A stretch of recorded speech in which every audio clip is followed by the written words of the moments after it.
Shereen, this particular notification doesn't talk of anything else other than foreign direct investment. And I would again reiterate that India has been very, very welcoming as far as FDI is concerned.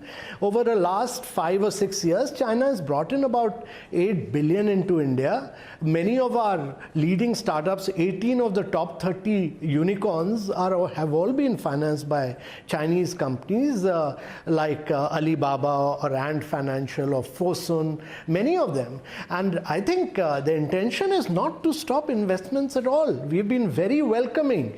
It's just that a process of due diligence is required, because you would agree with me that a lot of our companies are going through a process of distress because of COVID-19, and we should not be selling our equity very cheap across the world. And the intention is that there should be a certain level of due diligence at this stage. That's all.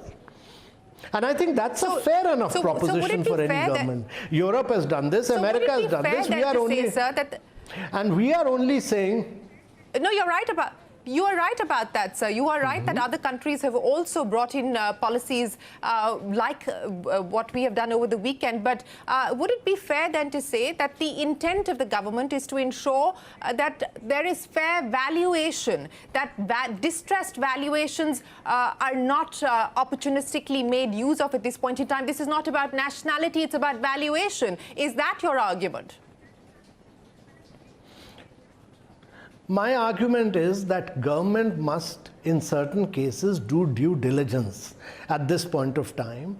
If China is to come in into greenfield investment, if they are putting up an automobile plant, if they are putting up a chemical plant, if they are putting up a steel plant, I think we should welcome that. And that process of going through a government, after all, in this country, a huge amount of investment has come through the FIBP route earlier. It's just an additional government approval rate. And the government has been very welcoming towards Chinese investment earlier. So there's nothing to get worried. It's only the media which has blown it up out of all proportions.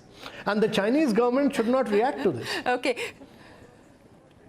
Okay, but the Chinese government has reacted to it. But Mr. Kant, specifically as far as startups are concerned, 18 out of India's 30 unicorns have investment that's come in from China.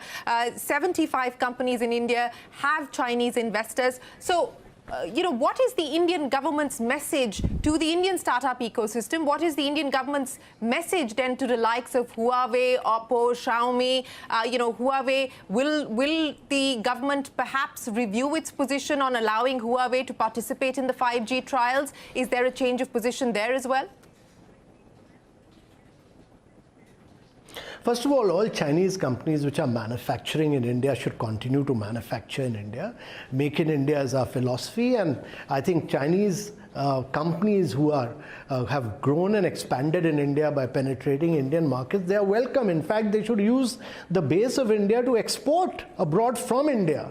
Rather than exporting from China, they should export from India. We would welcome that. All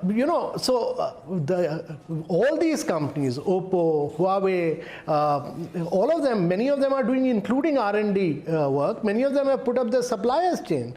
We've welcomed all that. I mean, and nobody has curtailed that in any way. And I think they should continue to grow, prosper, and export from India.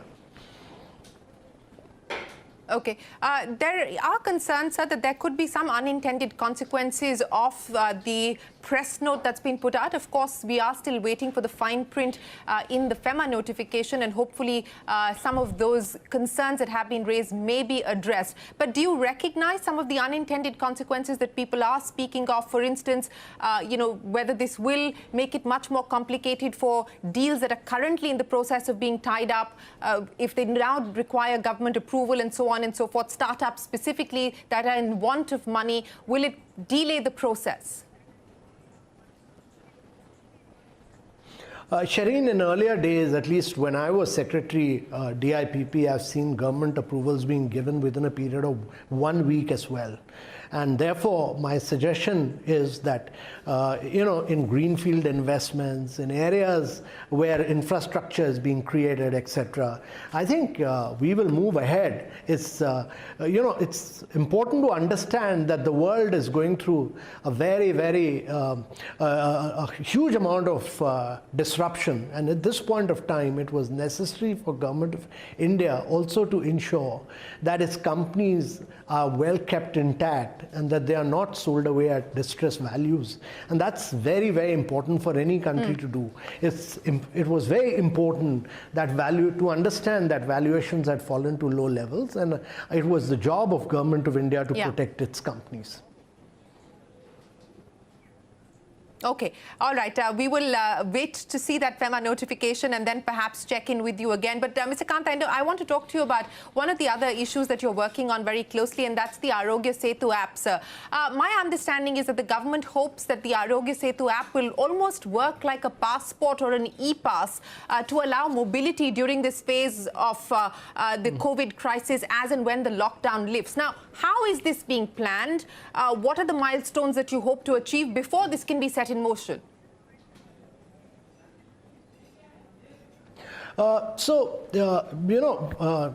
Shereen, first and foremost, I would like to say that it's a very, very simple, very, very easy app. And, it's basically meant for contact tracing and information dissemination.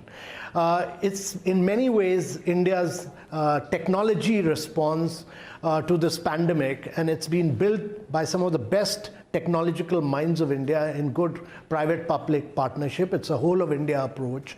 And, I would just like to take you through this, that it's so easy, so simple for all your viewers that they must carry out tests. It's very easy. If you've got cough, fever, difficulty in breathing, none of the above, then you get into whether you have diabetic, hypertension, heart disease, none of the above. And then whether you've traveled anywhere in the last 14 days, no.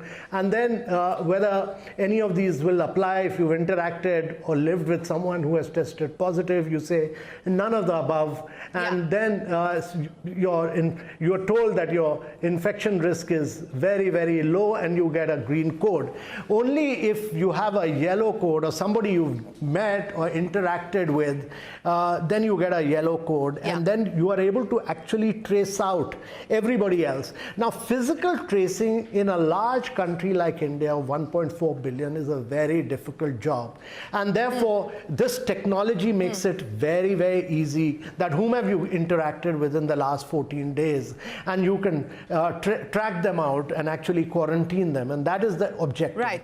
Now, we are moving a step further as we open up the economy, that we are able to, introduce not merely that it's leveraged the state-of-art technology and combine it with big data, artificial intelligence, and consider it really like a bodyguard that shields the person who's using it, shields his family and community.